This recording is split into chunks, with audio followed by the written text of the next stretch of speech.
Já descobriu que a sua própria filha anseia pela sua morte. Eu descobri numa terça-feira de março de 2020, quando o cheiro do meu bolo de laranja ainda perfumava a cozinha e Portugal inteiro vivia com medo da pandemia. Foi às 3 da tarde, hora a que eu sempre tirava os doces do forno 50 anos a fazer a mesma coisa ao mesmo ritmo na mesma casa em Lisboa, onde criei a minha Cristina sozinha. Estava a guardar o pano da louça na gaveta quando ouvi a voz dela ao telefone. Relaxa, amor. Essa velhota vai morrer depressa e aí a casa é nossa. As minhas pernas tremeram não pelo que ela disse, mas por como disse, como quem comenta o tempo, como quem fala de uma conta da luz por pagar, como se a minha morte fosse conveniente. Fiquei ali parada escondida atrás da porta da despensa, a segurar aquele pano bordado que ela mesma me tinha dado no dia da mãe 5 anos antes. Para a melhor mãe do mundo, dizia o cartãozinho. Mentira tudo, mentira. Sabe o que mais dói numa traição? Não é a descoberta, é perceber que no fundo sempre soube, mas escolheu fingir que não via. As visitas cada vez mais raras, os olhares de impaciência quando eu demorava a entender alguma coisa à pressa para ir embora, sempre que vinha aqui os suspiros cansados quando eu ligava. Quanto tempo achas que ela ainda tem? Continuou ela. O médico disse que o coração está fraco e ela também está a ficar esquecida. Ontem perguntou-me 3 vezes se eu queria café. Esquecida. Eu que decorava de cabeça todos os preços dos meus doces, todas as receitas da minha mãe, todos os aniversários da família. Eu que sabia exatamente quanto tinha na poupança 2.300.000 euros, que juntei cêntimo a cêntimo a vender pastéis de nata queijadas e bolos durante meio século. A casa está avaliada enquanto mesmo perguntou a voz do Roberto do outro lado da linha. 300.000 euros é pouco, mas dá para quitar as dívidas e ainda sobra um troco. Pouco. 300.000 era pouco para eles. Para mim era o resultado de 40 anos a pagar a prestação, a poupar na luz, a comprar só o necessário. Para eles era só um troco para quitar as asneiras que fizeram com o cartão de crédito. Nesse momento algo morreu dentro de mim. Não foi o coração que o médico disse estar fraco, foi outra coisa. Talvez tenha sido a mãe que eu era. Talvez tenha sido a mulher ingênua que acreditava que amor de filho é incondicional. O que nasceu no lugar foi diferente, mais frio, mais calculista, mais perigoso. Deixe-me contar quem eu era, antes de descobrir quem eu precisava de ser. Maria da Graça Oliveira Santos, 68 anos, na altura viúva, há 10 anos para o mundo. Eu era só mais uma velhinha que fazia doces para sobreviver. Morava sozinha numa casa simples no bairro de Alfama, ia à missa todos os domingos.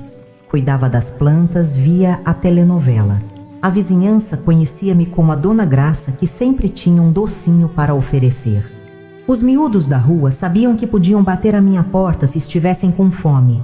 Eu era a tia que todos queriam ter, bondosa, paciente, sempre disposta a ajudar. Mas essa era só a parte que eu deixava toda a gente ver. A verdade é que sempre fui inteligente, muito inteligente. Só que as mulheres da minha geração aprenderam desde cedo que inteligência a mais assusta os homens e incomoda os filhos. Então eu escondia, fingia ser mais simples do que era. Deixava que subestimassem a minha capacidade. Quando meu marido João morreu em 2011, toda a gente ficou preocupada. Coitada da Dona Graça. Como é que ela se vai desenrascar sozinha? Ela nem sabe lidar bem com o banco. Vão ter de lhe dar uma ajuda. Tolos. Eu conhecia cada cêntimo que entrava e saía da nossa casa desde o dia em que casei. O João era bom homem, trabalhador, mas nunca teve cabeça para o dinheiro. Quem controlava tudo era eu. Só que ele assinava os papéis para não ferir o orgulho masculino dele. Sabe o que fiz quando ele morreu? Continuei a fazer doces, só que agora para vender. Não por necessidade. Eu já tinha a pensão dele e as rendas das 2 casas que comprei sem ele saber. Vendia porque era a minha liberdade. Cada pastel de nata era 1 euro, sobre o qual ninguém podia questionar como eu o gastava. 50 anos a fazer doces, 50 anos a poupar, 50 anos a investir sem ninguém saber. E a minha filha achava que eu não tinha onde cair morta. A Cristina sempre foi assim. Olhava para mim e via só o que queria ver. Uma mãe disponível quando precisava, invisível quando não precisava. Ela nasceu em 1976, numa época em que eu ainda sonhava em ter uma família grande cheia de filhos. Mas depois de 3 abortos consecutivos, entendi que Deus tinha outros planos para mim. Criei-a sozinha na prática. O João trabalhava como motorista, saía cedo e voltava tarde. Era eu quem a levava à escola, ajudava com os trabalhos de casa, ficava acordada quando tinha febre. Era eu quem costurava o fato para a festa de carnaval, quem pagava o curso de inglês, quem guardava dinheiro para a formatura. Ela formou-se em gestão, pelo menos era o que dizia. Depois descobri que mentiu até sobre isso. Trabalha como vendedora numa loja de roupa na Baixa. Ganha 2 salários mínimos, mas vive como se ganhasse 10. Casou com o Roberto em 2015 numa festa que custou mais do que o carro dele. Roberto Moreira, ex-gerente de banco, despedido por pequenas irregularidades, traduzindo, roubava. Agora vive de biscates e apostas online. Um homem de 48 anos que nunca teve vergonha de pedir dinheiro emprestado à sogra de 60 e tal anos. Eles vinham aqui todos os domingos para almoçar. Eu preparava cozido à portuguesa com tudo a que tinham direito. Eles comiam, levavam uma caixa com as sobras para a semana e iam-se embora. Eu achava que era amor. Eles sabiam que era conveniência. Durante 10 anos fingi não perceber que só apareciam quando precisavam de alguma coisa. Dinheiro emprestado para pagar uma conta atrasada, comida, quando o orçamento estava apertado o colo, quando tinham discussões de casal. 10 anos a fingir ser a mãe tontinha que não entendia por que é que eles sussurravam quando chegavam. 10 anos a disfarçar que não via os olhares de impaciência quando eu repetia alguma história. 10 anos a fazer de conta que não sabia que eles me consideravam um fardo. Mas naquela terça-feira de março a máscara caiu e eles não faziam ideia do que estava para vir. Depois que desliguei o telefone, sim, eu estava a ouvir noutra extensão do telefone e não sou tão ingênua quanto pensam. Fiquei sentada na cozinha durante 1 hora inteira só a olhar para o bolo de laranja que tinha acabado de fazer. Era um bolo para lhes levar como sempre fazia, como sempre fiz durante 10 anos. Mas agora cada fatia parecia um pedaço da minha ingenuidade. Cada ingrediente €1 desperdiçado em gente que não merecia. Cada pitada de amor uma demonstração de fraqueza que eles interpretavam como burrice. Essa velhota vai morrer depressa. A frase ecoava na minha cabeça, como o sino de uma igreja a marcar o fim de uma. Era o fim da Maria da Graça Mãe, dedicada ao nascimento de alguém completamente diferente. Peguei no telefone e liguei para minha vizinha e amiga Conceição. Conceição, preciso de te contar uma coisa. Epagraça. Pela tua voz já sei que não é coisa boa. A Conceição mora na casa ao lado há 30 anos. Ex-funcionária do CTT, reformada, viúva como eu. Mas diferente de mim, ela nunca fingiu ser santa. Sempre disse o que pensava, sempre desconfiou de toda a gente, inclusive da minha filha. Lembras-te que sempre disseste que a Cristina não prestava lembro. E tu sempre a defendeste. Dizias que eu estava a ser injusta. Pois tinhas razão. Contei-lhe tudo, palavra por palavra, da conversa que ouvi. A Conceição ficou em silêncio por uns 5 minutos depois que terminei. Quando falou a voz, estava diferente, mais séria, mais perigosa. Graça, tens 2 opções agora.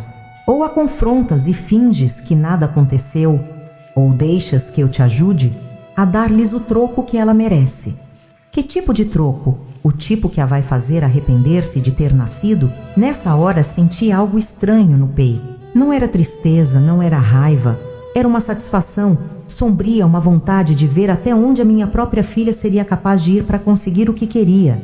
Dá-me 3 dias para pensar. Não precisas de 3 dias, Graça. Tu já decidiste.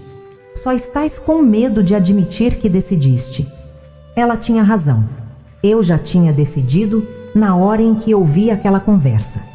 A dúvida não era se me ia vingar, era como. Naquela noite, pela primeira vez em 10 anos, não consegui dormir. Mas não foi de tristeza. Foi de planeamento. Foi de antecipação. Foi de uma vontade estranha de descobrir quem eu poderia ser quando parasse de fingir ser quem os outros esperavam que eu fosse. Na manhã seguinte, acordei diferente, não fisicamente. Continuava a ser a mesma velhinha de cabelo grisalho e mãos calejadas de tanto fazer doces. Mas por dentro, alguma coisa tinha mudado para sempre. Era como se tivesse tirado um peso dos ombros. O peso de ser boa demais, compreensiva demais, disponível demais. O peso de ser mãe de uma filha que não me merecia. Levantei-me, fiz café, comi 2 fatias do bolo de laranja que lhes ia dar. Estava delicioso, sempre esteve. Mas agora sabia que eles nunca mais iam provar nada feito pelas minhas mãos. Porque eu não era mais a Dona Graça, a velhinha dos doces. Eu era Maria da Graça Oliveira Santos, empresária disfarçada, investidora experiente e agora estratega de vingança. E eles não faziam a menor ideia do que estava para vir. Sabe qual é a vantagem de ser invisível? Ninguém se preocupa em esconder nada de si. Durante os 3 meses seguintes de março a junho de 2020, transformei-me na melhor detetive que Lisboa já viu. Só que ninguém suspeitava de nada, porque quem desconfia de uma velhinha que faz pastéis de nata, primeira descoberta. Eles vinham aqui muito mais vezes do que eu imaginava, não para me visitar, para vasculhar.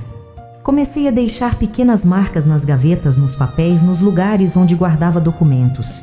Um cabelo preso na gaveta com fita cola transparente, uma folha colocada numa posição específica dentro da pasta truques, que aprendi a ver filmes policiais adaptados para uma casa de avó. Resultado, pelo menos uma vez por semana, quando eu saía para comprar os remédios ou ir ao banco, eles entravam aqui. O Roberto tinha uma cópia da chave. Descobri depois que a Cristina mandou fazer às escondidas há 2 anos. Procuravam o que dinheiro guardado em casa-papéis do imóvel testamento, qualquer coisa que os pudesse ajudar a acelerar o processo, como tinham falado ao telefone. Segunda descoberta, as medicações. Comecei a reparar que sempre que eles vinham no dia seguinte, sentia-me mais tonta, mais cansada. Pensei que fosse coincidência, até que resolvi testar. Numa das visitas deles, fingi tomar os remédios à frente dos 2, mas cuspi-os às escondidas no lava-loiça da cozinha depois. Resultado, dormi normalmente. Acordei disposta. No domingo seguinte, tomei os remédios a sério. Resultado, dormi 14 horas seguidas e fiquei confusa o dia inteiro. Eles estavam a drogar-me. A minha própria filha estava a colocar alguma coisa nos meus remédios para me deixar mais frágil, mais confusa, mais próxima da morte natural que eles tanto queriam. Terceira descoberta, as dívidas. Isso foi mais fácil. A Conceição ainda tinha contactos do CTT, gente que trabalha em notários, bancos, organismos públicos. Em 3 semanas, ela mapeou toda a vida financeira do Roberto e da Cristina. O Roberto devia 120 mil euros a agiotas. Apostava em sites de cassino online usando cartões de crédito emprestados. Tinha o nome na lista de devedores do Banco de Portugal há 2 anos. E o pior, tinha uma investigação das finanças em andamento por causa da época em que trabalhava no banco. A Cristina, 60 mil euros em dívidas de cartão de crédito, o financiamento de um carro que valia menos do que o que devia a um empréstimo pessoal, a comprometer 80% do salário, e descobri que ela não era formada em gestão coisa nenhuma. Desistiu no 2º ano, mas mentiu no currículo da loja onde trabalha. Total das dívidas, 180 mil euros. Valor que eles achavam que a minha casa valia 300. O que sobrava, e que eles calculavam ter depois de me enterrar, em 120 mil euros. Era exatamente isso. A minha vida valia 120 mil euros para eles. O valor de um carro usado. 4ª descoberta. O plano deles. Isso descobri numa conversa que tiveram aqui mesmo na minha sala, a achar que eu estava a dormir no quarto depois do almoço. Fingi estar a dormitar e ouvi tudo. Não podemos esperar mais, dizia o Roberto. Os agiotas estão a ficar impacientes. Mas como ela está saudável demais, pode viver mais 10 anos. Não se a gente a ajudar a ficar mais doente. Como assim aumenta a dose dos remédios, convence a assinar uma procuração. Daí interna-a num lar e deixa a natureza seguir o seu curso. E se ela desconfiar, graça, ela nem sabe que dia é hoje direito. Ontem perguntou-me 3 vezes se eu queria café. Mentira. Eu tinha perguntado de propósito para testar se eles estavam a prestar-me atenção como filha e genro ou só como obstáculo para a herança. Agora eu sabia. Obstáculo Mas eles não sabiam que o obstáculo tinha 2.300.000 euros guardados, 3 imóveis e uma sede de vingança que crescia a cada descoberta. Durante esses 3 meses, continuei a ser a Dona Graça de sempre à frente deles. Oferecia café, fazia comida, dava dinheiro emprestado quando pediam. Fingia estar a ficar mais esquecida, mais frágil, mais dependente. Por dentro eu estava a ficar mais forte, mais determinada, mais perigosa e a começar a elaborar o plano perfeito. Em junho de 2020, eu descobri algo que mudou completamente a minha estratégia de vingança. Eu não era só vítima, eu era burra. Aconteceu numa quinta-feira, quando fui ao notário resolver uma questão das rendas. O notário, o senhor Antônio, trabalha lá há 20 anos e conhece a minha família desde que cheguei a Lisboa. Dona Graça, a senhora tem a certeza de que quer continuar a deixar a casa no nome da filha? Como assim? A escritura que a senhora trouxe aqui há 2 anos a colocar a casa em nome da Cristina. A senhora não se lembra? Não me lembrava porque nunca tinha acontecido. Senhor Antônio, mostre-me esse documento. Ele pegou numa pasta e mostrou-me a minha própria assinatura numa escritura de doação datada de março de 2019. Segundo o papel, eu tinha doado a minha casa a Cristina por motivos de afeto e gratidão. A minha assinatura perfeita falsificada com uma perícia que só alguém muito próximo conseguiria. Quem trouxe este documento? A própria menina acompanhada do marido. Disse que a senhora estava a sentir-se mal e não podia vir pessoalmente, mas que tinha assinado em casa. Roberto, ex-gerente de banco, acesso a documentos, conhecimento de procedimentos e experiência em falsificação. Claro, saí do notário com as pernas a tremer, mas não de fraqueza, de raiva pura. Eles não estavam apenas à espera que eu morresse. Eles tinham me roubado a casa há 2 anos e eu nem sabia. Legalmente eu era inquilina da minha própria filha. Sentei-me no banco da praça em frente ao notário e comecei a rir mesmo alto como uma louca. As pessoas olhavam, mas eu não me importava. Estava a rir porque finalmente entendia o jogo completo. Eles não queriam a minha morte por herança. Eles já tinham roubado tudo o que achavam que eu possuía. Queriam a minha morte para se livrarem da testemunha. Mas eu tinha uma carta na manga que eles nem sonhavam que existia. Voltei para casa e liguei para o meu advogado, o Dr. Henrique. Homem sério e discreto que cuidava dos meus investimentos há 15 anos sem ninguém saber. Doutor, preciso do senhor urgentemente. Aconteceu alguma coisa com as rendas? Pior, descobri que sou inquilina da minha própria casa. Expliquei toda a situação. O doutor Henrique ficou em silêncio por uns 5 minutos depois. Falou: Dona Maria tem uma boa e uma má notícia. Diga a má. É que realmente foi falsificação, mas está muito bem feita. Contestar vai ser complicado e demorado. E a boa é que eles falsificaram a doação da casa errada. Como assim a casa onde a senhora mora está em nome do seu falecido marido? Quando ele morreu, passou automaticamente para a senhora como esposa. Mas existe outra casa comprada só no seu nome em 1987, que é onde eles deveriam ter falsificado se quisessem ficar com um imóvel de maior valor. Casa de 1987. Eu tinha comprado às escondidas do João com o dinheiro dos doces numa época em que uma mulher casada ainda precisava de autorização do marido para comprar um imóvel. Paguei a pronto, coloquei-a no meu nome de solteira, Maria da Graça Oliveira, e nunca contei a ninguém. Essa casa vale quanto hoje, doutor? Pelo menos 800.000 euros. Está num bairro que valorizou muito. 800.000 euros. Quase 3 vezes o que eles achavam que a minha casa valia. E há mais, Dona Maria. Consultei o sistema aqui e a senhora tem outras propriedades registradas que nem eu sabia. Uma casa em Sintra e um lote em Cascais. Sintra.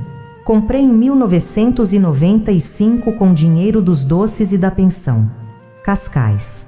Herdei de uma tia distante em 2010 e nunca comentei com ninguém. Total dos imóveis 2.100.000 euros. Somando com o dinheiro na poupança, aplicações e títulos 4.400.000 euros. Eu era milionária e a minha filha estava a tentar matar-me por uma casa que nem era minha, de maior valor. Doutor, preciso de um favor. Quero que o senhor prepare uma surpresa para minha família. Que tipo de surpresa? O tipo que os vai fazer descobrir que subestimaram a pessoa errada. Nessa noite, pela primeira vez em 3 meses, dormi tranquila. Não porque tinha descoberto que era rica. Isso eu já sabia. Dormi tranquila porque agora sabia exatamente como lhes dar o troco que mereciam. Eles queriam livrar-se de uma velhinha pobre e indefesa. Iam descobrir que tinham mexido com uma empresária milionária disfarçada de avó boazinha, e essa descoberta ia custar-lhes muito caro. Julho de 2020. E foi o mês em que enterrei definitivamente a Dona Graça dos Doces e assumi a minha verdadeira identidade, Maria da Graça, mulher de negócios. A transformação não foi gradual, foi instantânea como acender uma lâmpada num quarto escuro. Comecei por testar os meus limites. Queria saber até onde conseguia manipular a situação sem levantar suspeitas. Primeiro teste. Fingi ter um mal-estar durante uma visita deles. Nada dramático, só uma tontura à mão no peito, um pedido para nos sentarmos um pouco. A reação dos dois foi reveladora.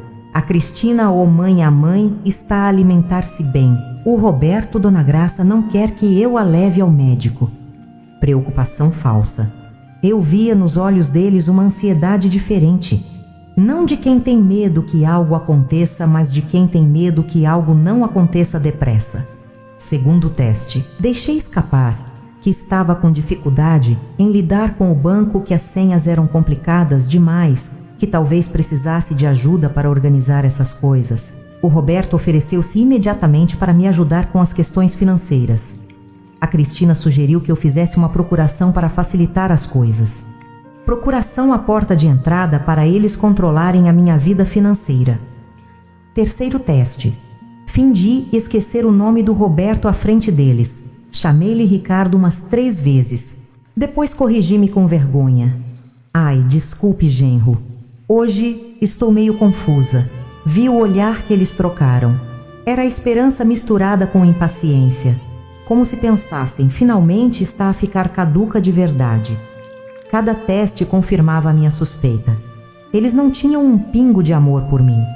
Eu era um problema a ser resolvido da forma mais conveniente possível. Foi aí que nasceu a minha vingança. Mas não seria uma vingança qualquer. Seria uma obra de arte, uma lição que eles jamais esqueceriam se sobrevivessem para contar. Comecei pela Conceição. A minha amiga tinha se tornado minha sócia no planeamento e descobri que ela tinha uma rede de informações que cobria metade de Lisboa. Conceição, preciso de saber tudo sobre a vida social deles. Onde vão, com quem falam, que mentiras contam por aí. Já estou a tratar disso. A Carmen, que trabalha na loja da Cristina, é prima da minha cunhada. A Cristina vive a contar às colegas que tu estás a ficar senil, que ela está preocupada contigo. Que tipo de preocupação que vais dar trabalho, que talvez precises de ir para um lar, que ela não tem condições de cuidar de ti. E as pessoas acreditam. Toda a gente tem pena dela. Coitadinha da Cristina, que trabalha tanto e ainda tem de lidar com a mãe doente. Perfeito. A reputação dela estava a ser construída em cima da minha suposta decrepitude. Quando a verdade viesse à tona, o constrangimento seria público. Passo seguinte, documentar tudo. Instalei um gravadorzinho que comprei na Feira da Ladra, pequeno, fácil de esconder, boa qualidade de áudio. Todas as vezes que eles vinham aqui, eu gravava as conversas. Em 2 semanas, tinha material suficiente para os fazer passar vergonha à frente de toda a família e vizinhança. O Roberto a falar sobre como ia vender a casa logo que a velhota batesse as botas. A Cristina a reclamar que eu vivo demais e que isso estava a atrapalhar os planos deles. Os dois a discutir como dividir os bens depois do meu inevitável falecimento. Cada gravação era uma ferroada na minha alma, mas também combustível para minha vingança. A esta altura, eu já não sentia mais tristeza. Sentia uma frieza calculista que me assustava e me empolgava ao mesmo tempo. Era como descobrir um superpoder que sempre esteve ali, mas que eu nunca tinha usado. Comecei a elaborar o plano final. Não bastava expô-los, eu queria destruí-los financeiramente, socialmente e emocionalmente. Queria que eles sentissem o mesmo desespero que eu senti, quando descobri que a minha própria filha ansiava pela minha morte. Mas queria mais do que isso. Queria que eles descobrissem que tinham desperdiçado a chance de ter uma mãe e sogra milionária porque foram pequenos demais para enxergar além da própria ganância. Em agosto de 2021, o meu plano estava pronto. Era setembro o tempo de execução, e eles não faziam a menor ideia do furacão, que estava prestes a destruir a vida patética que tinham construído às minhas custas. Setembro de 2021, o mês em que comecei a brincar ao gato e ao rato com a minha própria filha. Sabe qual é a diferença entre vingança e justiça? A vingança é pessoal, e eu estava a levar muito a sério essa parte pessoal. Primeira jogada. Comecei a esquecer-me de pagar algumas contas. Deixei a conta da luz vencer uns dias. Nada dramático, só o suficiente para a Cristina receber um aviso de corte quando veio visitar-me no domingo. A mãe esqueceu-se de pagar a luz. Esqueci-me. Estas coisas estão a ficar muito complicadas para mim. A mãe quer que eu ajude a organizar estas contas. Será que podias? Já não estou a conseguir entender estes números. Mentira. Eu entendia cada cêntimo, cada juro, cada multa, mas eles precisavam de acreditar que eu estava a perder a capacidade de cuidar de mim sozinha. O Roberto ofereceu-se para dar uma olhada nas minhas finanças. Perfeito. Preparei uma encenação cuidadosa. Separei apenas os documentos da casa, onde eu morava de menor valor, e algumas contas básicas. Escondi tudo o que revelava minha verdadeira situação financeira. Dona Graça, a senhora só tem isto de documentos. Tenho uns papéis velhos guardados, mas nem sei o que é. Não tem investimentos, poupanças, nada. Tem uma poupançazinha, mas é pouco. Uns 10 mil euros que sobraram da pensão do João. 10 mil euros. Eu tinha quase 100 vezes isso só na conta à ordem. O Roberto examinou os papéis com o olhar guloso de quem está a calcular a herança. A Cristina ficou ao lado a fingir preocupação maternal. Mãe, talvez seja melhor fazermos uma procuração para mim. Assim, quando a mãe não se estiver a sentir bem, eu posso resolver estas coisas. Procuração é um papel que me deixa cuidar das contas da mãe só para ajudar. Oh, mas isso é seguro, claro, mãe. Sou sua filha. Quem mais vai cuidar da senhora? Nesse momento, quase quebrei a personagem. Quase gritei, que sabia de tudo, que conhecia cada mentira, cada traição, mas controlei-me. Estava a interpretar o papel mais importante da minha vida, a velhinha indefesa que eles precisavam de acreditar que eu era. Está bem se vocês acham que é melhor. Marcamos para a semana seguinte no notário. Eles saíram daqui radiantes, a achar que tinham dado o primeiro passo para assumir o controle da minha vida. Mal sabiam que eu já tinha falado com o Dr. Henrique. A procuração que eles iam assinar dar-me acesso total às finanças deles, não o contrário. Uma pequena diferença na redação do documento que eles nem iam perceber. Segunda jogada, comecei a confundir datas e compromissos. Marquei uma consulta médica e esqueci-me de ir. Deixei comida a queimar no fogão. Comecei a repetir histórias na mesma conversa. Cada lapso era cuidadosamente calculado para alimentar a narrativa em que eles queriam acreditar eu estava a ficar caduca rápido demais para viver sozinha. A Cristina começou a comentar com as vizinhas que estava preocupada comigo. A Conceição contava-me tudo. Dona Conceição, a minha mãe, está muito esquecida ultimamente. Ontem ligou-me a perguntar se hoje era terça ou quinta. Nossa, que preocupante. Estou a pensar em conversar com ela sobre ir para um lugar onde tenha cuidados especiais. Um lar. Não um lar. Uma casa de repouso. Um lugar melhor para ela. Casa de repouso. Nome bonito para o lugar onde eles pretendiam enfiar-me antes de eu morrer naturalmente. Terceira jogada. Comecei a deixar pistas falsas sobre onde guardava dinheiro. Durante uma das visitas deles, fingi procurar dinheiro desesperadamente pela casa. Onde está aquele dinheiro que eu guardei aqui? Que dinheiro, mãe? Uns 2 mil euros que eu tinha guardado para uma emergência. Deixo sempre escondido naquele pote de açúcar. O Roberto e a Cristina olharam um para o outro. Vi nos olhos deles a mesma fome que um cão tem quando vê um osso. A mãe tem a certeza que guardou aí, tenho. Acho que tenho. Ou será que foi no quarto, finge procurar por toda a casa cada vez mais confusa, cada vez mais frágil? Eles ajudaram-me a procurar, mas eu sabia que estavam a mapear todos os lugares onde eu poderia esconder dinheiro. No final encontrei 200 euros debaixo do colchão e fingi alívio. Ah, aqui estava. Eu sabia que tinha guardado em algum lugar 200 euros. Para eles era a confirmação de que eu realmente não tinha nada além do básico para sobreviver. Para mim, era o isco perfeito. Outubro chegou e eu estava pronta para a fase 2 lhes mostrar quem realmente eram. Comecei a fingir pequenos acidentes domésticos. Um dia, quando eles chegaram para almoçar, eu estava com um penso no dedo e uma panela queimada no lava-loiça. Mãe, o que aconteceu? Ah, distraí. Me a fazer a comida, cortei-me e ainda queimei o feijão. A mãe não pode mais cozinhar sozinha, é perigoso.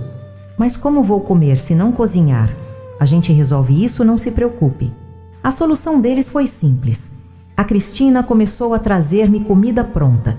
Comida barata, sem tempero, porções pequenas, o tipo de comida que se dá a alguém que se quer que desapareça depressa. Pior, começaram a controlar o que eu comia. Mãe, a mãe não pode comer muito açúcar. Faz mal para os diabéticos. Eu não era diabética, nunca fui. Mas eles estavam a construir uma narrativa médica falsa para justificar o meu declínio. E sal também não pode. A tensão alta é perigosa na idade da senhora. A minha tensão estava perfeita, sempre esteve. Em 2 semanas eu estava oficialmente doente na cabeça deles. Diabética, hipertensa, confusa mental, incapaz de cuidar de mim mesma. Era exatamente isso que eles queriam, uma justificativa médica para me internar. Segundo teste, fingi ter uma crise à frente deles. Era um domingo depois do almoço. O Roberto estava a ver futebol, a Cristina a lavar a louça. Fingi ficar tonta e cair na cadeira. Ai, meu Deus, estou a sentir-me mal. A Cristina veio a correr. O Roberto levantou-se do sofá. Por um segundo quase acreditei que estavam genuinamente preocupados até ver o olhar que trocaram por cima da minha cabeça. Não era medo, era expectativa. Mãe, vamos levar. Lá o médico não precisa, já passou. Precisa sim. Este tipo de coisa não é normal. Levaram-me às urgências. Durante todo o trajeto, eles sussurravam no banco da frente sobre sintomas preocupantes e sinais de que algo não está bem. No hospital, a Cristina falou com a médica como se eu não estivesse presente. Doutora, minha mãe está muito confusa ultimamente. Esquece-se das coisas, perde-se em casa, deixa o fogão ligado. A senhora tem notado esses sintomas? Também perguntou-me a médica. Às vezes fico um pouco cansada, sabe, ela nem percebe. Ontem ligou-me 3 vezes a perguntar que dia era. Mentira, eu não lhe tinha ligado nenhuma vez. A médica examinou-me e não encontrou nada. Tensão normal, glicemia normal, reflexos normais. Mas a Cristina insistiu tanto nos sintomas neurológicos que a doutora sugeriu um acompanhamento geriátrico. Talvez seja interessante fazer alguns exames mais específicos. Que tipo de exames? Avaliação cognitiva, ressonância, consulta com um neurologista. O Roberto animou-se. Quanto tempo demora esse tipo de avaliação? Depende dos resultados. Se houver algum comprometimento, talvez seja necessário pensar em cuidados especializados. Cuidados especializados. Internamento. Exatamente o que eles queriam ouvir. Saímos do hospital com uma lista de exames e uma carta para a geriatra. Durante o caminho de volta, eles discutiram o meu tratamento como se eu já estivesse morta. Se der demência, não há como ela continuar a morar sozinha. Vamos ter de a internar mesmo. Pelo menos no lar vai ter cuidados médicos. Lar. Finalmente disseram a palavra que estava na ponta da língua há meses. 3º teste. Deixei-os descobrir a procuração. Na semana seguinte, fingi esquecer os papéis da procuração em cima da mesa da cozinha.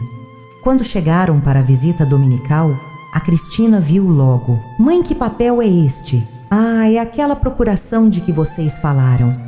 Fui ao notário, mas confundi-me com tanta coisa.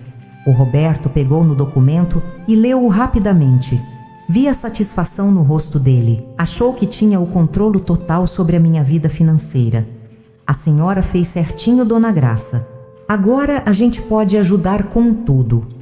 É bom mesmo porque estas coisas estão muito complicadas para mim. Não se preocupe, a partir de agora nós cuidamos de tudo. A partir de agora, Vocês estão completamente na minha mão, pensei. Mas mantive a expressão de alívio agradecido. Vocês são tão bons para mim. A Cristina deu-me um abraço gelado mecânico de quem está apenas a seguir um protocolo social. A gente vai sempre cuidar da senhora mãe. Sempre até eu morrer e deixar de ser um problema. Era exatamente isso que eles pensavam. Novembro de 2021, 8 meses desde que descobri a traição. Hora de apertar o cerco. Eles estavam confiantes demais. Começaram a fazer planos abertamente à minha frente, como se eu realmente fosse incapaz de entender o que estava a acontecer. Roberto, falaste com o gerente do banco? Falei. Ele disse que com a procuração, a gente consegue movimentar a conta dela sem problemas. E a questão da casa, isso está resolvido. A escritura já está no nosso nome há 2 anos, então só falta resolver a questão dela mesmo. Logo isso se resolve. O médico disse que no estado em que ela está, qualquer gripe pode complicar. Qualquer gripe pode complicar. Que coincidência que o inverno estava a chegar. Começaram a dar-me remédios preventivos contra a gripe, xaropes, comprimidos, vitaminas. Tudo sempre em doses maiores que o recomendado. É para fortalecer a imunidade da senhora, dizia a Cristina.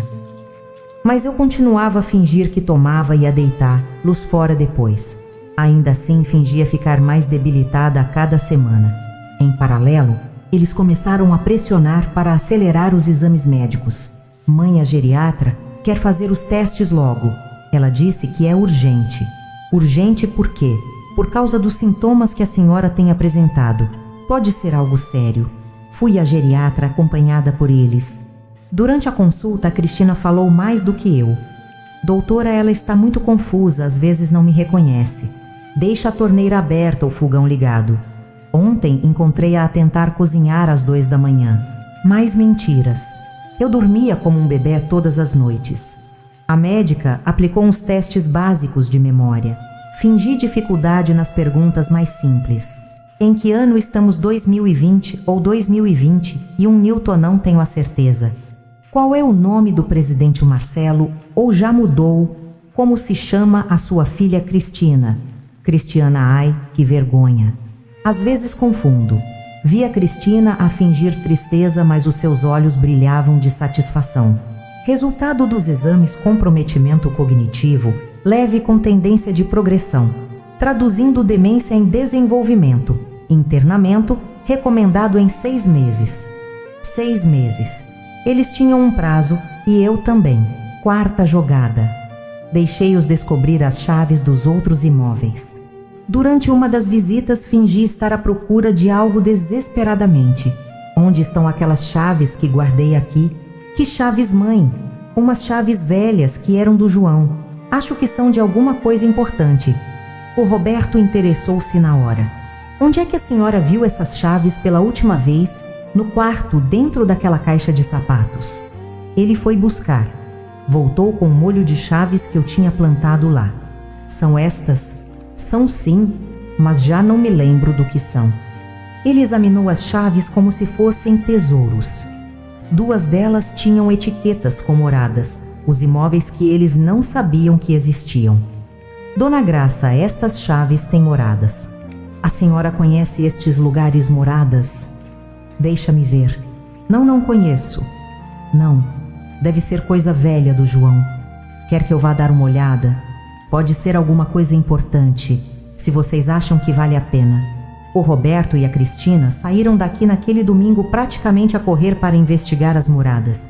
Voltaram 3 horas depois com os olhos esbugalhados. Mãe, a senhora sabia que tem 2 casas que eram do pai 2. Casas, uma em Sintra e uma em Cascais. As 2 alugadas. Os inquilinos estão a pagar renda há anos. Tem um rendimento de quase 5.000 euros por mês. 5.000 euros. Nossa, que dinheiro. A senhora nunca recebeu esse dinheiro. Não sei. O João tratava dessas coisas. Depois que ele morreu, deixei de entender. O Roberto estava a calcular mentalmente. Vi nas expressões dele que estava a refazer as contas da herança.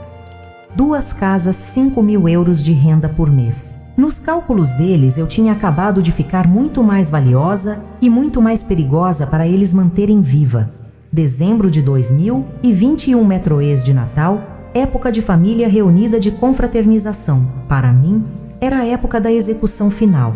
Eles estavam desesperados. A descoberta dos imóveis tinha mudado completamente a urgência da situação.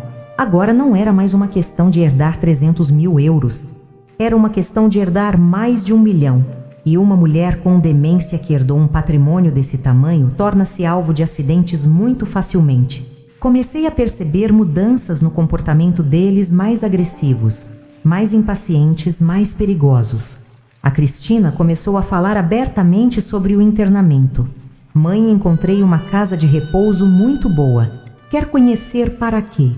Só para dar uma olhada. Um lugar onde a senhora teria cuidados melhores. Mas eu gosto de ficar aqui em casa. Eu sei, mas às vezes o que a gente gosta não é o que é melhor para nós. O Roberto começou a pressionar sobre questões financeiras. Dona Graça, vamos precisar de organizar estas contas das rendas. Tem muito dinheiro parado que podia estar a render mais. Vocês tratam disso para mim. Vamos tratar sim.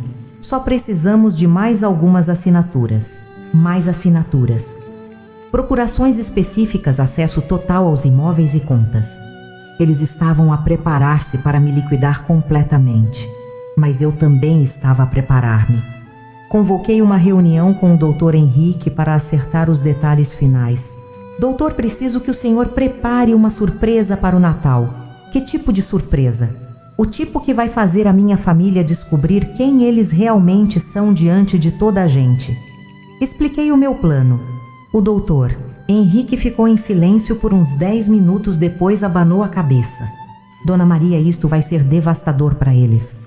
É exatamente isso que eu quero. Tenha certeza, depois disto não há volta a dar. Doutor, eles estão a matar-me aos poucos há 8 meses. Não existe volta a dar há muito tempo. Está bem. Vou preparar tudo. A Conceição também estava mobilizada. A sua rede de informações tinha se transformado numa verdadeira operação de inteligência. Graça conseguiu uma informação importante. Qual o Roberto está a negociar com um agiota para quitar as dívidas. Prometeu pagar até março. Como é que ele vai conseguir esse dinheiro em março exatamente? Ele está a apostar que até março tu não vais estar mais aqui para o impedir. Março. 3 meses. Eles tinham estabelecido um prazo final para minha existência. Era hora de estabelecer o meu. Marquei uma ceia de Natal aqui em casa. Convidei toda a família, primos, tios, cunhados, gente que não via há anos, mas que ia querer vir por curiosidade. Cristina, vou fazer uma ceia grande este ano. Sinto que pode ser a última que faço. Não fale assim, mãe. É verdade. Estou a sentir-me muito cansada ultimamente. Quero reunir toda a gente uma última vez. Ela aceitou na hora. O Roberto também. Acharam que era uma oportunidade perfeita para apresentar a minha deterioração mental a toda a família, criando consenso sobre a necessidade de internamento. Não sabiam que era a minha oportunidade de lhes apresentar o verdadeiro significado da palavra humilhação. 23 de dezembro. 2 dias para a execução. Passei a tarde toda a cozinhar. Não comida qualquer. Os pratos que eu sempre fiz para essa família ingrata durante décadas. Cozido à portuguesa, doces caseiros, tudo feito com o mesmo amor de sempre, com uma diferença. Seria a última vez. A partir do dia 25, eles iam descobrir que tinham mexido com a pessoa errada. E eu ia descobrir como é a sensação de ver inimigos a serem destruídos pelas próprias escolhas que fizeram. 25 de dezembro de 2021. Natal. Dia de nascimentos, renovação, esperança. Para mim, era o dia da ressurreição, não de Cristo, da verdadeira Maria da Graça. A casa estava cheia, 15 pessoas entre família e vizinhos, exatamente como eu queria plateia suficiente para o espetáculo que estava para vir. A Cristina e o Roberto chegaram cedo para ajudar, na verdade, para garantir que eu não fizesse nada que comprometesse a imagem de demência que tinham construído. Mãe, deixe que eu arrumo a mesa. A senhora descansa. Dona Graça, onde a senhora quer que eu ponha as bebidas, solícitos, carinhosos, o genro e a filha perfeitos a cuidar da matriarca debilitada. Às 14h toda a gente tinha chegado. A Conceição estrategicamente posicionada ao meu lado. O Dr. Henrique convidado como amigo da família que ninguém questionou. Os primos que não me viam há anos e vieram cheios de curiosidade para ver como eu estava. Durante o almoço, a Cristina e o Roberto fizeram questão de demonstrar a minha confusão mental para todos. Mãe conta ao primo Antônio aquela história do João. Que história! Aquela que a senhora conta sempre do dia em que se conheceram. Ah, não me lembro bem. Foi numa festa, acho. Viram, sussurrou a Cristina para as pessoas ao redor. Ela está a perder a memória das coisas mais importantes. Que pena, disse a prima Helena. A Dona Graça sempre teve uma memória tão boa. Pois é. O médico disse que pode ser demência mesmo, complementou o Roberto. A gente está a tentar convencer. Lá ir para um lugar onde tenha cuidados especiais. Um lar, não um lar. Uma casa de repouso mais adequado para o estado dela. O estado dela.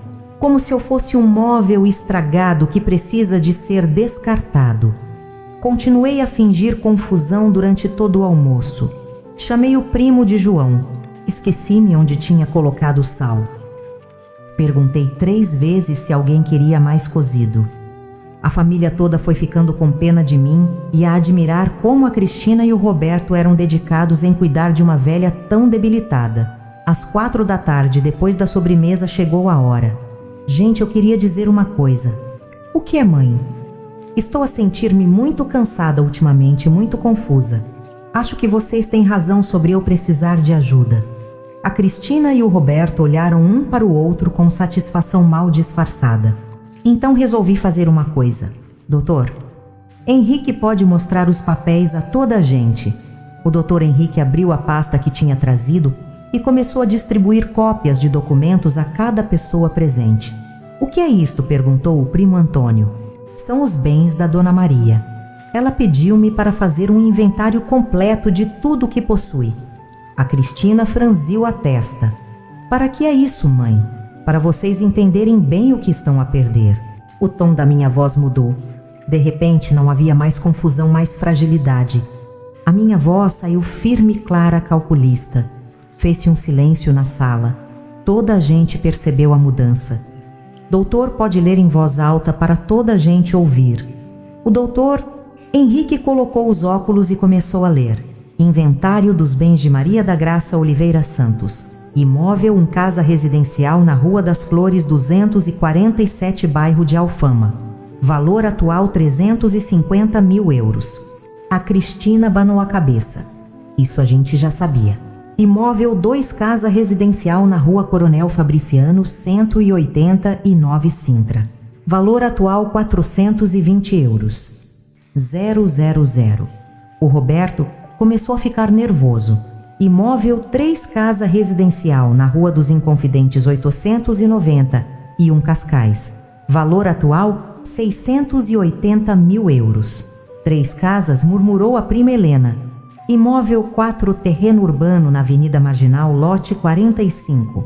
Valor atual 890 mil euros. O primo Antônio assobiou baixinho.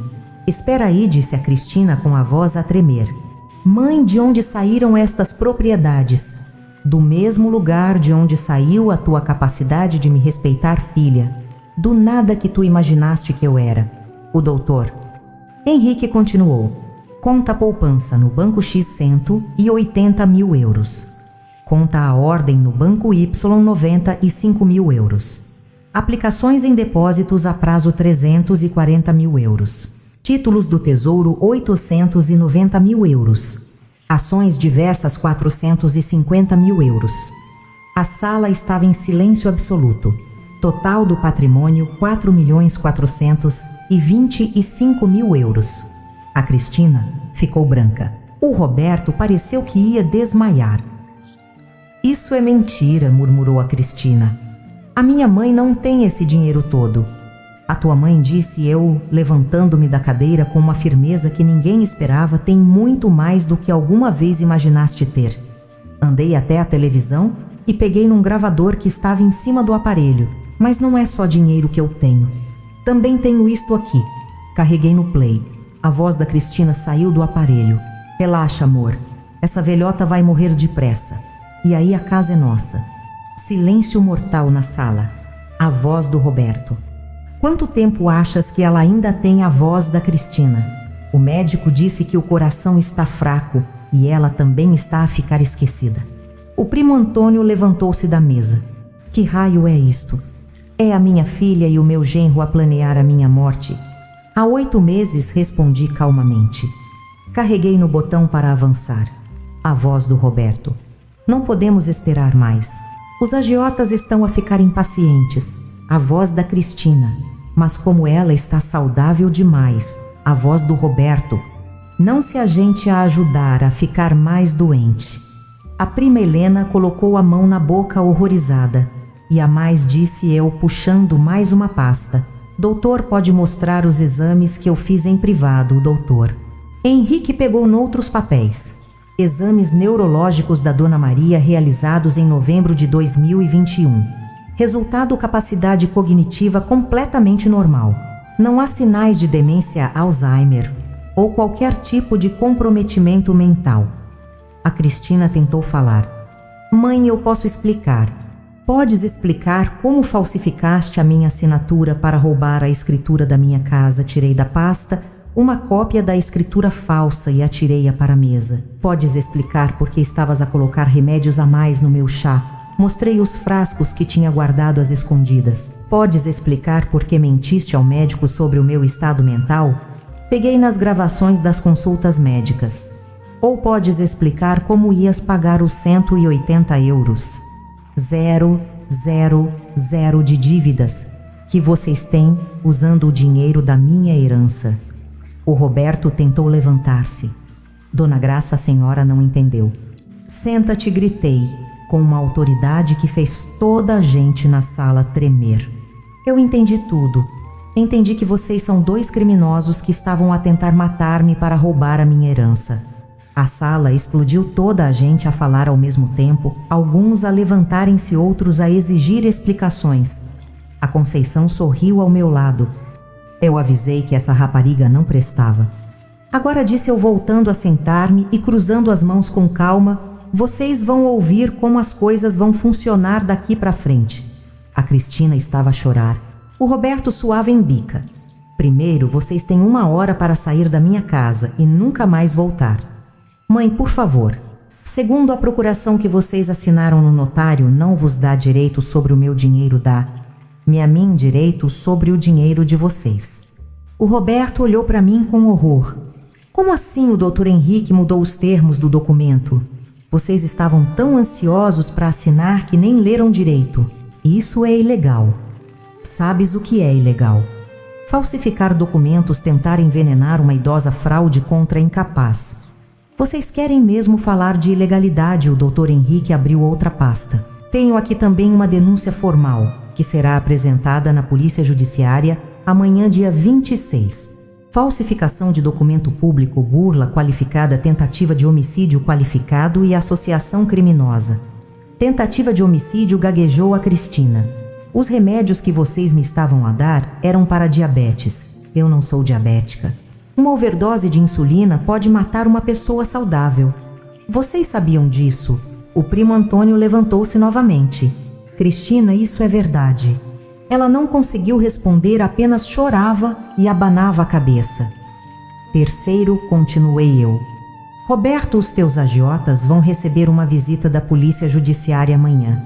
Tenho aqui todas as vossas conversas de WhatsApp a planear como pagar as dívidas com a minha herança. O Roberto ficou cinzento. Como é que a senhora conseguiu os nossos WhatsApps? Da mesma forma que descobri as vossas movimentações bancárias, o teu historial criminal e o facto de teres sido despedido do banco por roubo, não por corte de gastos, como contas por... Aí! A Conceição riu baixinho. Vocês mexeram com a mulher errada. Quarto, disse eu, levantando-me novamente. A casa onde vocês moram está alugada em vosso nome, mas a fiadora sou eu. Como vocês não vão ter dinheiro para pagar a renda, vão ser despejados em 30 dias. Isso é vingança, gritou Roberto. E isso é consequência, respondi calmamente. Vingança é outra coisa. Caminhei até a janela e apontei para a rua. Vingança é toda a vizinhança saber que vocês tentaram matar uma velha por dinheiro. Vingança é as filhas das vossas amigas, não vos deixarem chegar perto das mães delas.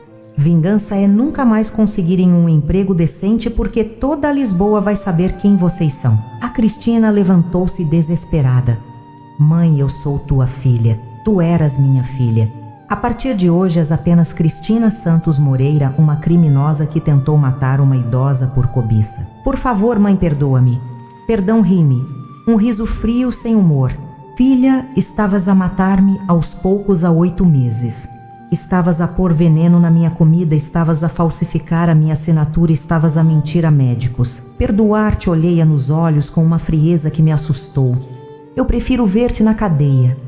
O Roberto tentou uma última cartada. Dona Graça, se a senhora nos fizer isto, vai ficar sozinha para sempre, sem família.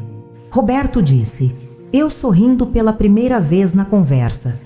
Tu ainda não entendeste nada, pois não? Como assim? Eu sempre estive sozinha. A diferença é que agora eu sei. Apontei para a porta. Agora saiam da minha casa. Tem 5 minutos antes de eu chamar a polícia. A Cristina tentou aproximar-se de mim mais uma vez. Mãe, não me toques, disse eu dando um passo para trás.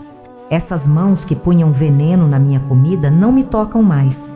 Eles saíram humilhados, desesperados, destruídos. Toda a gente ficou em silêncio por uns 5 minutos depois que a porta bateu. Finalmente a prima Helena falou. Graça, tens a certeza do que estás a fazer? Helena respondi voltando a sentar-me.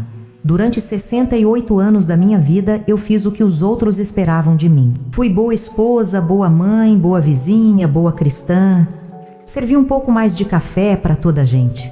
E sabes no que isso deu, na minha própria filha, a ansiar que eu morresse depressa. Bebi um gole do meu café e olhei para cada pessoa na sala. Agora vou fazer o que eu quero. E o que eu quero é que toda a gente saiba que mexer comigo tem um preço. O primo Antônio abanou a cabeça. E agora como vais ficar? Vou ficar livre. Respondi, pela primeira vez na vida, completamente livre. E naquele momento, ao olhar para a mesa ainda cheia de comida que eu tinha feito com amor para pessoas que não mereciam, entendi que a liberdade às vezes tem um gosto amargo, mas ainda assim é melhor do que viver na ilusão. 2 horas depois, quando toda a gente foi embora, fiquei sozinha com a Conceição a ajudar a lavar a louça. E então, Graça, como te estás a sentir? Pensei por um momento antes de responder. Conceição, já acordaste de um pesadelo e ficaste aliviada por descobrir que era só um sonho já. Pois então, só que ao contrário. Eu acordei do sonho e descobri que estava a viver um pesadelo. E agora vou viver a realidade pela primeira vez. Olhei pela janela da cozinha. A casa do Roberto e da Cristina estava escura. Eles provavelmente estavam a fazer as malas ou a tentar descobrir para onde fugir. Tanto faz. A partir de amanhã seria um problema da justiça. Eu tinha problemas mais interessantes para resolver. Como gastar 4 milhões de euros sem ninguém para interferir nas minhas decisões? Como viver o resto da vida sem fingir ser menor do que realmente sou? Como descobrir quem é a Maria da Graça quando ninguém espera nada dela além de existir? Era assustador e pela primeira vez em décadas estava ansiosa por descobrir. Janeiro de 2025, 3 anos e meio depois do meu renascimento. Quer saber como termina uma história de vingança? Não termina. Ela apenas muda de forma. Estou aqui sentada na varanda do meu apartamento de cobertura no bairro da Lapa, a ver o sol nascer sobre Lisboa. 4 milhões de euros deram-me o direito de escolher onde quero ver o mundo acordar todos os dias. Escolhi um lugar alto, bem alto, de onde posso ver toda a cidade, mas a cidade não me pode alcançar. A vingança que executei contra a Cristina e o Roberto foi perfeita, matematicamente perfeita. Eles perderam tudo: liberdade, dignidade e futuro. A Cristina apanhou 3 anos de prisão por falsificação e tentativa de burla. O Roberto apanhou 5 anos por associação criminosa e pelo historial no banco. Quando saíram da prisão, em 2024, tentaram recomeçar a vida noutra cidade. Mas eu tenho uma rede de contactos hoje que se estende por todo o país. Onde quer que tentem estabelecer-se, aparece sempre alguém que conhece a história da filha que tentou matar a própria mãe por herança. Eles estão vivos, tecnicamente livres, mas carregam às costas o peso de toda a gente saber exatamente quem são. É uma prisão mais eficiente do que a cadeia. Sabe qual é a parte mais perturbadora de tudo isto? Eu durmo perfeitamente bem todas as noites. Durante 68 anos da minha vida, preocupei-me com toda a gente. Se a Cristina estava bem, se o Roberto estava satisfeito, se os vizinhos precisavam de alguma coisa, se a comida estava saborosa, se eu estava a ser boa mãe o suficiente. Agora preocupo-me apenas comigo. E descobri que é uma preocupação muito mais simples de resolver. Comprei 3 apartamentos na zona central de Lisboa e alugo-os a estudantes universitários. Rendimento passivo de 15 mil euros por mês sem esforço. Apliquei 2 milhões em títulos do governo. Outros 10 mil euros mensais sem mover um dedo. Sobram 2 milhões para viver como eu quiser até morrer. E pela primeira vez na vida, sei exatamente como quero viver. Sozinha, rica e temida. Temida. Essa palavra surpreendeu-me quando percebi que era assim que me sentia. Durante décadas fui subestimada por toda a gente. Agora, quando conto a minha história, e eu conto a quem quiser ouvir, as pessoas olham para mim com uma mistura de admiração e medo.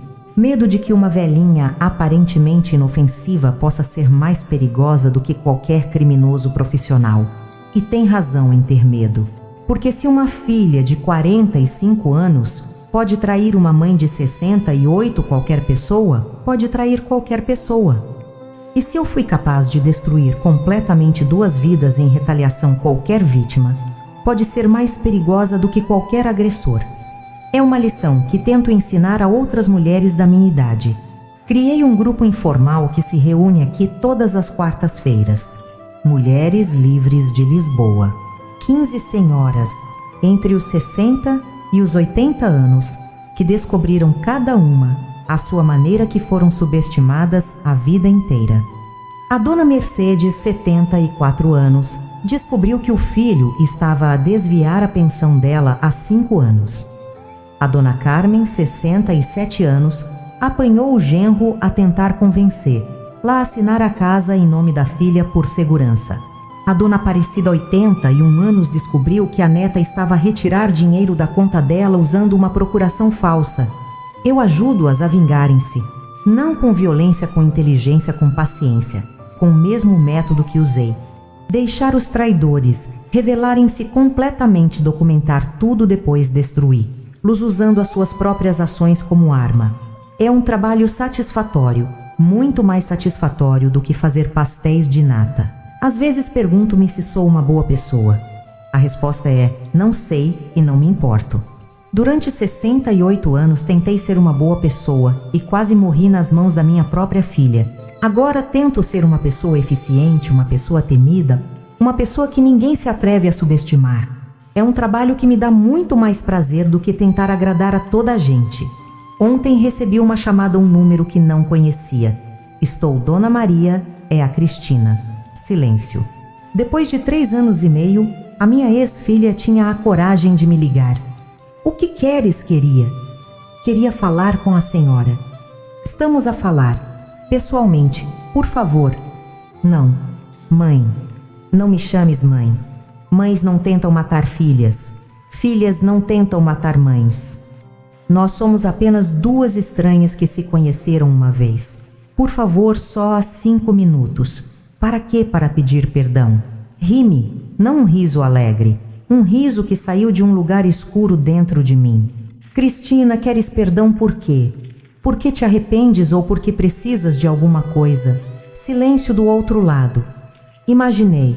A resposta é não. Mãe, eu estou a passar dificuldades. E eu estou me a borrifar. Desliguei. 5 minutos depois o telefone tocou de novo. A mesma pessoa. Não atendi. Tocou mais 15 vezes. Tirei o telefone do gancho. Sabe qual foi a sensação alívio? Alívio profundo de não ter de fingir compaixão por alguém que tentou matar-me. É assim que me sinto hoje, aliviada por não ter de ser boa, aliviada por não ter de perdoar, aliviada por não ter de fingir que o amor de família é mais forte que o instinto de sobrevivência, porque descobri que não é. Então é isto. Esta é a minha história.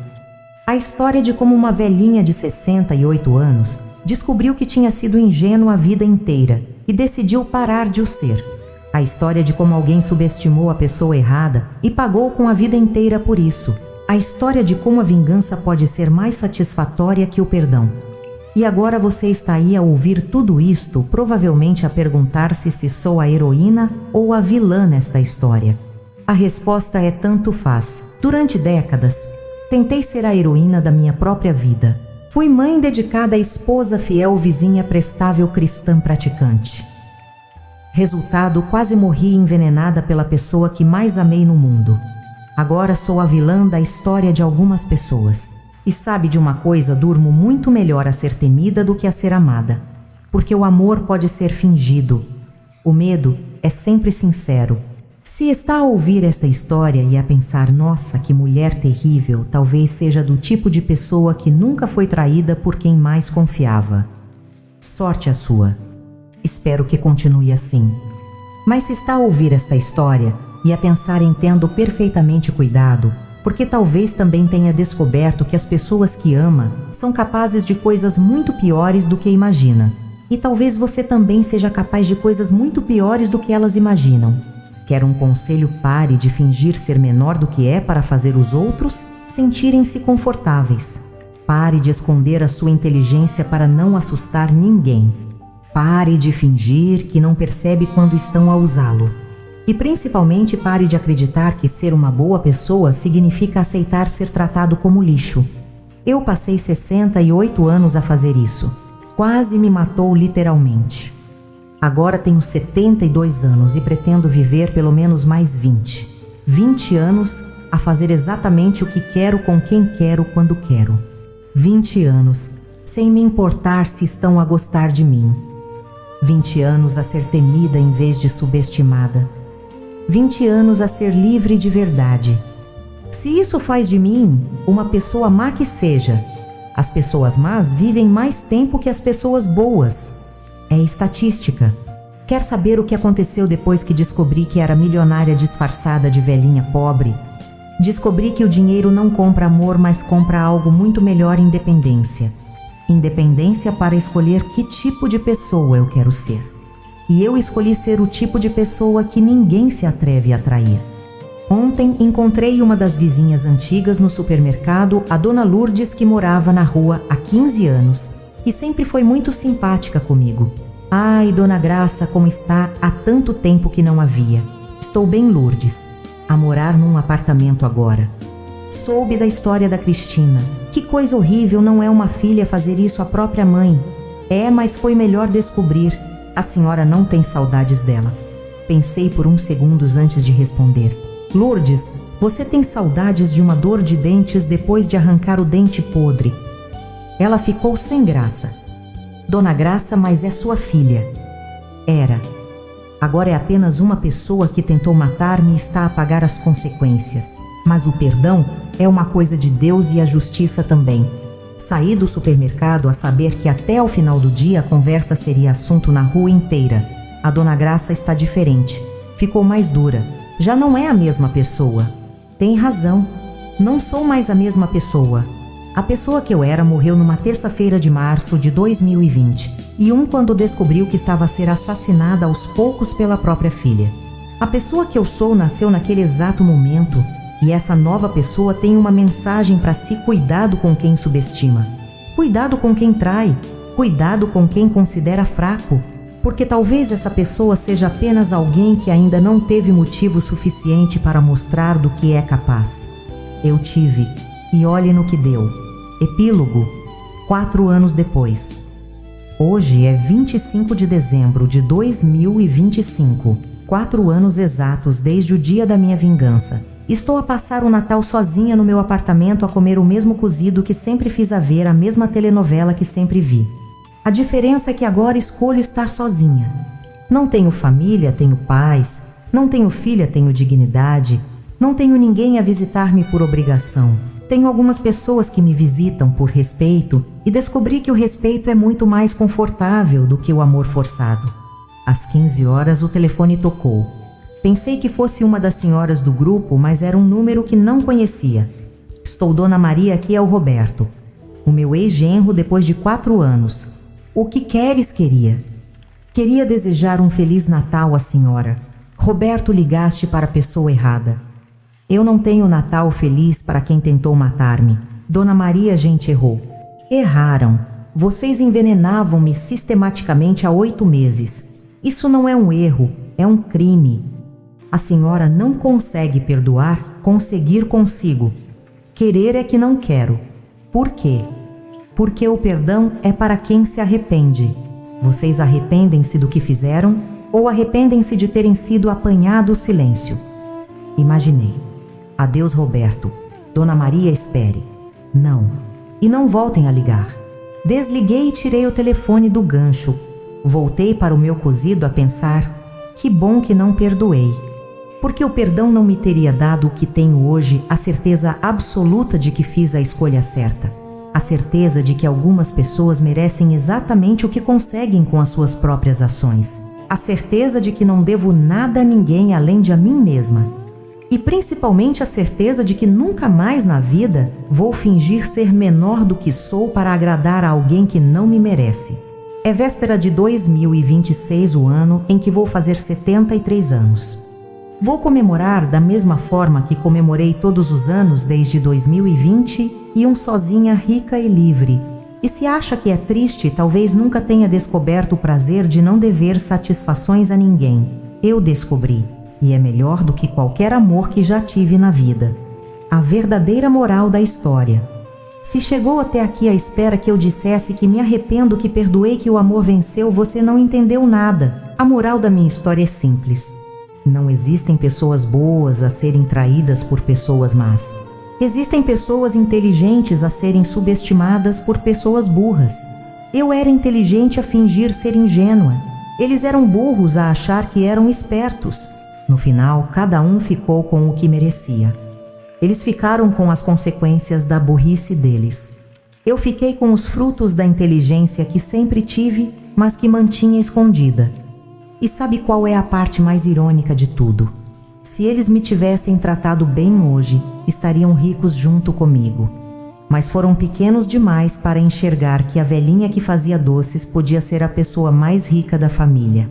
Foram gananciosos demais para perceber que já tinham acesso a tudo o que queriam.